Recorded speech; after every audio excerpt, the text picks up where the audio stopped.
بسم الله الرحمن الرحيم السلام عليكم ورحمة الله وبركاته kulanti wacan wanaagsan daawadayaal meel walba joogtiin iyo si walba noo daawanaysaan kusoo dhawaada qiso iyo waano TV oo xiliyadan oo kale aad inooga barateen inaan hawada inkaga soo baahino qisadeena maanta waxay ku saabsan tahay wiilkii yaraa ee agoonka ahaa ee looga hortagay masaajidka iridiisa ee noqday taajirkii ugu weynaa ee magaaladii masaajidkeeda looga hortagay miyaad rumaysan kartaa arrintaas waxaad uga bogoonaysaa sheekadaas inta aan ku guda jirno qisadaas iyo siday u dhacday barnaamijkeena maanta qisa iyo waana TV waxayna u dhacday sheekadani sida tan ma rumaysan lahayd wiil yar oo agoon ah oo hamiin mugdi ah lagu reebay albaabka hore ee masjidka uu maalin uun noqon karo ganacsadaha ugu taajirsan magaalada ma qiyaasi kartaa in ilmo aan lahayn hooyo aabe qaraabo iyo cid garab istaagtay uu noloshiisa uu ku bedeli karo hal go-aan oo uu qaatay taasi oo ay ku jirtay daacadnimo iyo ka dhabaynta ujeedadiisa sheekadan ma ahan oo keliya sheeko guul waa sheeko murugo iyo sidoo kale rajo sabar iyo daacadnimo iyo casharo nolosha bedeli kara laga dhexeli karo waxayna ku tusi doontaa in saboolnimadu aysan ahayn dhammaadka nolosha balse ay noqon karto bilowga guusha ugu weyn ee qofka uu gaaro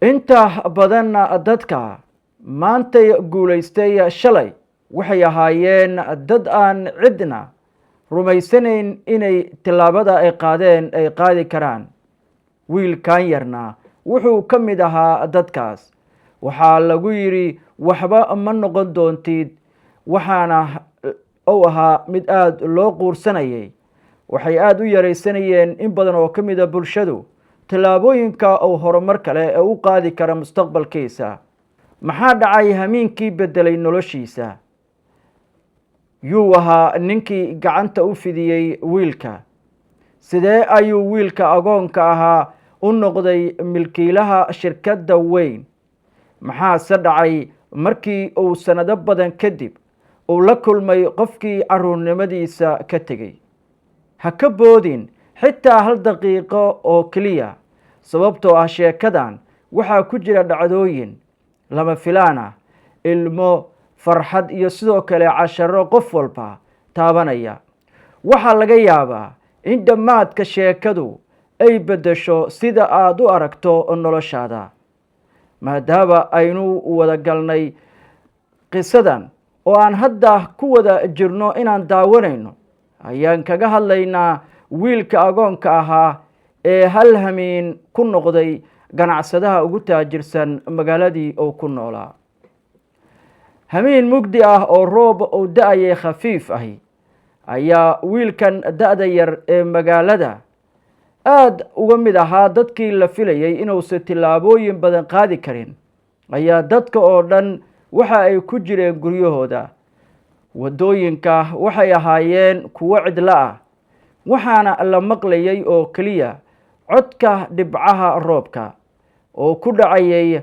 saqafka sare ee halka ay dadku ku gambanayeen laakiin albaabka masjidka yar ee ku yaala geeska magaalada waxaa yaalay dambiil duug ah oo maro madow lagu daboolay markii la gaaray salaadii subax sheekh cabdi oo ahaa imaamkii masaajidka ayaa albaabka furay intuu bannaanka eegay ayuu maqlay cod ilmo yar oo ooyaya wuxuuna si deg deg ah ugu soo dhowaaday dambiisha markii uu furay wuxuu arkay ilmo yar oo aada qurux badan balse qabow iyo gaajo la gariiraya ilmuhu indhihiisa ayuu kor ugu eegay sheekha isaga oo aamusan sidii inuu gargaar codsanayo sheekh cabdi indhihiisa ilmo ayaa ka soo daadatay wuxuuna gacmihiisa ku qaaday ilmihii wuxuuna yidhi ilaahayow haddii adduunkan looga tegay ilmahan yar adigu ha ka tegin dadka salaada yimid ayaa isugu yimid mid walbana wuxuu isweydiinayay cidda ilmihiisii halkaasi ku reebtay. qofna jawaab ma haynin. booliiska ayaa la wacay, laakiin cid sheegtay ilmaha yari ma jirin. maalmo ayaa la sugayay, haddana cidna ma imaanin ilaa iyo hadda. shiikhu wuxuu ku taliyey in xarunta agoonta la geeyo, halkaas ayaana laga bixiyey Ayaanle. maadaama qof walba uu rajaynayay in ilaahay uu u qoro nasiib wanaagsan, waxa uu noqday qof hela nolol wanaagsan. Ayaanle waxa uu ku koray xarunta agoonta, wuxuuna ahaa wiil degan oo xishood badan oo mar walba dadka waaweyn ixtiraami jiray. caruurta kalena badankood waxa uu ahaa mid aad uga duwan. waxa uu muujin jiray inuu yahay mid aad u koraya oo maskax ahaan ay maskaxdiisu korayso. qoysaska korsada mid walba ayuu u baxayay caruurta, laakiin Ayaanle mar kasta waxa uu taagnaan jiray albaabka isagoo daawanaya caruurta kale ee la qaadanayo ee dadku ay dib u geysanayaan guryahooda maalmaha fasaxa. habeenkii markii sariirtiisa uu jiifsado, wuxuu isweydiin jiray, hooyadeeyay ma nooshahay? aabbaheeyow may xasuusataa? maxaad ii reebteen oo aad sidaan iigu gasheen? jawaab ma jirin. sanadihii way socdaan. mid ka mid a ardaydii wax la baranaysay ayaa maalin waxa uu ku yidhi, adigu waalid ma lihid, mustaqbalna ma lihid. eragaas wuxuu dhaawacay qalbigiisa Ayaanle. habeenkaas wuu ooyayay, laakiin halkii uu quusan lahaa wuxuu qalbigiisa ku dhaartay inuusan quusan ousana joojin hawshiisa. maalin ayaa noqon doonaa ayuu yidhi, isaga ayaa isla hadlaye, qof ay dadka dhami ku faanaan. markii uu 12 sano jir ahaa, xaruntii agoonka dhaqaale ayaa ka dhammaaday. caruurtii waaweyneed waxaa lagu amray inay shaqaystaan. Ayaanle subaxii iskuulka ayuu tegi jiray, galabtiina wuxuu kabaha dadka ka nadiifin jiray suuqa. maalin dhan wuxuu shaqaysan jiray si uu u helo lacag yar oo cunto uu ku iibsado. dad badan ayaana u naxariisan jiray, laakiin kuwo kale waxay ku oran jireen, wiil yahow, waxaad ku dhalatay nasiib xumo. Ayaanle mar walba wuu dhoolla caddayn jiray. gudaha qalbigiisa waxa uu lahaa, nasiibkayga aniga ayaa dhisanaya. maalin isaga oo suuqa fadhiya ayuu arkay nin da' oo dhar nadiif ah xiran. ninkaas waxa uu watay boorso madow oo aad u culus. isaga oo waddada maraya ayaa boorsadii ka dhacday, mana uusan dareemin. Ayaanle ayaa orday oo u tegay odagii ay boorsadu ka dhacday. markuu qaaday boorsadii ayuu furay si uu u hubiyo cidda leh boorsadan. indhihiisa way kala baxeen. gudaha waxaa yaalay lacag aad u badan iyo warqado muhiim ah. wuxuu eegay hareeraha, cidna ma arag. haddii uu qaato lacagtaas, noloshiisa isla maalinkaas way isbedeli lahayd. gaajo ayuu qabay, dharkiisa wuu duugoobay, kabihiisu way dilaaceen. laakiin qalbigiisa ayaa ku yidhi, lacag aan xaq u lahayn ma noqoto mid baraka leh. waxa uu bilaabay inuu ordo. muddo ku dhow nusu saac ayuu magaalada dhex ordayay ilaa uu ka helay ninkii boorsada lahaa. ninkii markuu u arkay boorsadiisa ayuu yidhi, boorsadan ayaa kaa dhacday adeer, ee qaado. waryaa, wiil yahow xaggee ka heshay ayuu yidhi boorsada. waddada ayay kaaga dhacday ayuu ku yidhi. ninkii ayaa furay boorsadii, wax walba way ku jireen.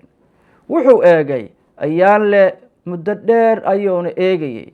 kadib wuxuu weydiiyey, imise lacag ayaa ka qaadatay boorsada oo aad kala baxday? ayaanle ayaa yaabay oo yidhi, wallaahi waxba kama aanan qaadan. ninkii ayaa mar kale boorsada tiriyey oo eegay lacagta, waxba kama maqna. indhihiisa ilmo ayaa ku soo istaagtay.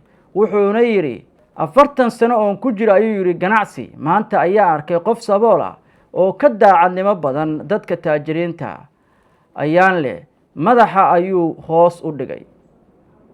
ninkii ayaa gacantiisa qabtay. magacaa ayuu ku yidhi. wuxuu ugu jawaabay ayaanle, waalid miyaad leedahay? wuxuu yidhi, maya.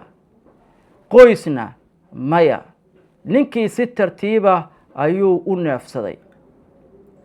waa kuma qofka ku baray daacadnimadan? ayaanle wuxuu ugu jawaabay, gaajo way dili kartaa, laakiin xatooyo ma doonayo inaan ku noolaado. ninkii ayaa qoslay isaga oo ilmeynaya. waan ku jeclahay, waana aan ku jeclaysta ayuu yidhi wiilkaygiiow. kadib wuxuu jeebka kala baxay lacag aad u badan. ayaanle wuu diiday oo wuxuu yidhi, ma doonayo. maya adeer, anigu abaalmarin uma aanan samayn waxa aan kuu sameeyey, ee waxaan doonayay inaad hesho xaqaaga. ninka ayaa si la yaab leh u eegay wiilka mar kale. markaas ayuu ku yidhi, haddii lacag aadan rabin, waxaan ku siinayaa wax ka qiimo badan lacagta. ayaanle ayaa yaabay oo yidhi, waa maxay adeer waxa aad isiinayso? ninkii ayaa dhoolla caddeeyey, waxaana u sheegay inuu siinayo fursad. ayaanle ayaa sheegay inay tahay fursaddu waxa uu ugu jecel yahay wax la siiyo, ouna aaminsan yahay inuu noloshiisa guul weyn oo ku gaari karo. ayaanle waa uu istaagay isaga oo yaaban. ninkii da'da ahaa ayaa si deggan u yidhi, magacaygu waa xaaji maxamuud. magaalada oo dhan way i taqaanaa, laakiin maanta waxaan rabaa inaan ku barto adiga. ayaanle wuxuu si xoshood leh u yidhi, aniga qofna ima yaqaan. xaajigu waa qoslay. waa run, maantay laguma yaqaan, laakiin maalin ayaad imaan doontaa adiga oo magaalada oo dhan aad caadi ka tahay oo aad caan ka noqon doonto. ayaanle ma fahmin waxa uu ula jeeday hadalkaas. xaajigu wuxuu ka soo saaray jeebkiisa kaar yar. waa ciwaankii shirkaddayda. beri subax 2 subaxnimo ii imaaw ayuu ku yidhi. ayaanle wuxuu eegay kaarka. wuxuu ahaa dhisme aad u weyn oo uu mar walba meel fog ka daawan jiray. habeenkaas oo dhan hurdo ma seexan. maskaxdiisa waxaa ka buuxay hal su'aal, maxaa ninka taajirka ahi uu kaa doonayaa adiga oo ah qofkani maskiinka ah? subaxii ayuu maydhay dharkiisa ugu fiicnaa ayuuna xirtay. inkastuu uu duugoobay, si fiican ayuuna isu nadiifiyey. markii uu gaaray shirkaddii, albaabka weyn ee muraayadaha ahaa ayaa hortiisa waxaa ka muuqday ilaalada albaabka joogtay, kuwaas oo taagnaa albaabka hore. xaggee u socotaa ayay ku dhaheen. xaaji maxamuud ayaa ii yeeray ayuu ku yidhi. way qosleen. adiga ayay ugu jawaabeen. mid ka mid ah shaqaalihii ayaa yidhi, wiilkan kabaha dadka nadiifiya ma waxa uu leeyahay ballan ayaan leeyahay. isla waqtigaas albaabka ayaa furmay. xaaji maxamuud ayaana bannaan ka yimid. markuu arkay Ayaanle ayuu gacanta qabtay isaga oo sheegay inuu marti qaaday wiilka. Shaqaalihii oo dhan way yaabeen. Markii ay gudaha u galay, Ayaanle wuxuu arkay waxyaabo uusan weligiis arkin intii uu noolaa. Qolal waaweyn, kumbiyuutarro, ganacsato aad u fara badan, iyo sidoo kale kulamo xooggan oo gudaha ka soconayay. Shaqaale boqolaal ah. Xaajigu wuxuu fariistay kursi weyn, wuxuuna ku yidhi, Ayaanle, lacag waan ku siin karaa maanta. Ayaanle indhaha ayuu kor u qaaday. Laakiin haddii aad lacag ku siiyo way dhammaan doontaa. Maxaa rabtaa inaan ku siiyo ayuu ku yidhi. Xaajigu wuxuu ugu jawaabay, waxaan rabaa inaan ku baro sida lacagta loo sameeyo. Eragaas ayaa si toosa qalbigiisa u galay. Maalintaas ayuu shaqo ka bilaabay shirkadda. Shaqadii oo ahayd mid aad u weyn, xiiso badanna gelinaysay. Mararka qaar waxa uu nadiifin jiray xafiisyada, mararka qaarna shaaha ayuu kariyey una kari jiray martida, mararka qaarna warqado ayuu qaadi jiray. Laakiin wuxuu lahaa hal caado oo qof walba ka yaabisay. Mar kasta oo ganacsadu shir yeeshaan, si aamusnaan leh ayuu u dhegaysan jiray. Habeenkii wuxuu qori jiray wax kasta oo uu ka bartay shirka. Maalin ayuu Xaaji Maxamuud arkay isaga oo buug yar wax ku qoraya. Waa maxay waxa aad qoraysaa? Ayuu ku yidhi wiilkii yaraa. Wax kasta oo aan maanta bartay waxaan rajaynaya ayuu yidhi inay mustaqbalka i anfacaan. Si aan berri u fiicnaado ayaan maanta qoraya ayuu yidhi wax kasta oo iga soo horbaxa. Xaajigu wuu eegay, muddo dheer ayuuna eegayay. Gudaha qalbigiisa wuxuu ka yidhi, wiilkan ma aha shaqaale caadi ah. Bilihii way socdaan. Ayaanle waxa uu noqday qofka ugu dadaalka badnaa ee shirkadda. Mar kasta oo shaqaaluhu shaqada ka baxaan, isagu weli wuu joogaa, wuxuuna akhrin jiray buugaagta ganacsiga. Wuxuu bartay sida lacagta loo maareeyo. Wuxuu bartay sida dadka loola dhaqmo. Wuxuu bartay sida sumcadda qofka qiimo badan ay ku yeelan karto, lacagtiisuna ay sare loogu qaadi karo. Maalin ayaa Xaaji Maxamuud si ula kaca oo miiskiisa ugu reebay baakad lacag ah. Waxay ahayd imtixaan. Shaqaalihii kale way baxeen. Ayaanle ayaa galay xafiiskiisa. Wuxuuna arkay lacagtii.